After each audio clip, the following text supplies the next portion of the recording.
اس عورت کو دل کا دورہ پڑا تھا اور وہ بے یارو مددگار ہائے ہائے کر رہی تھی۔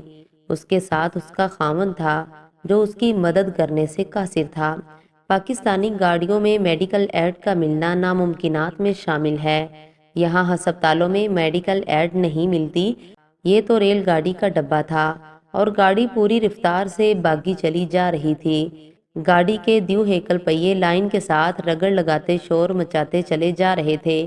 اس عورت اور اس کے خاوند کے ہاہاکار کچھ مسافروں کو متوجہ کرنے میں کامیاب ہو گئی۔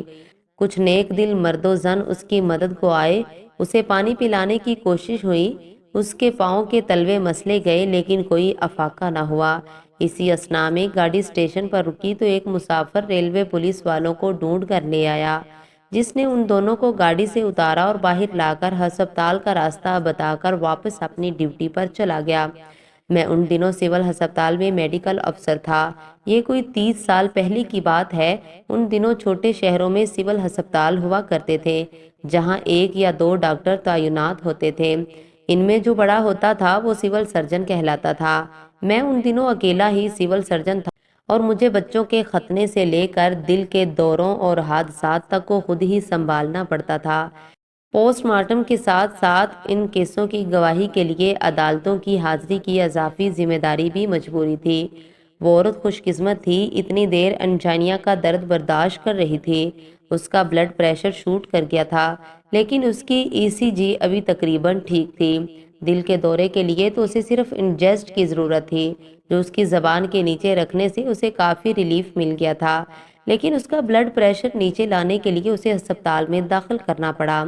وہ دونوں کراچی سے واپس اپنے گاؤں کاموں کی جا رہے تھے جب اس کی بیوی کو دورہ پڑا تھا۔ کراچی میں ان کی اکلوتی بیٹی رہتی تھی جس سے وہ ملنے کراچی گئے تھے۔ وہ رات انہوں نے ہسپتال گزاری۔ صبح اس کی بیوی جس کا نام صفیہ تھا کافی بہتر تھی۔ وہ ضد کر رہا تھا کہ اس کی بیوی کو ڈسچارج کر دیا جائے۔ میرے خیال کے مطابق ابھی 1 دن اور اسے آرام کی ضرورت تھی۔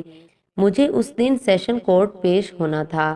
ایک مرڈر کیس میں شہادت تھی۔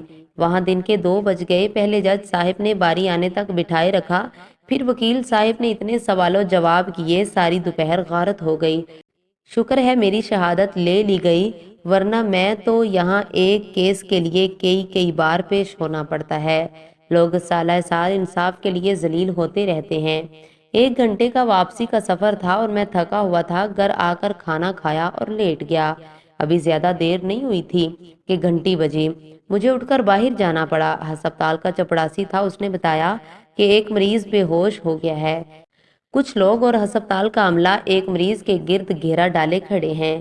ایک ڈسپینسر اور سٹاف نرس اس مریض کو سٹریچر پر لٹانے کی کوشش کر رہے تھے۔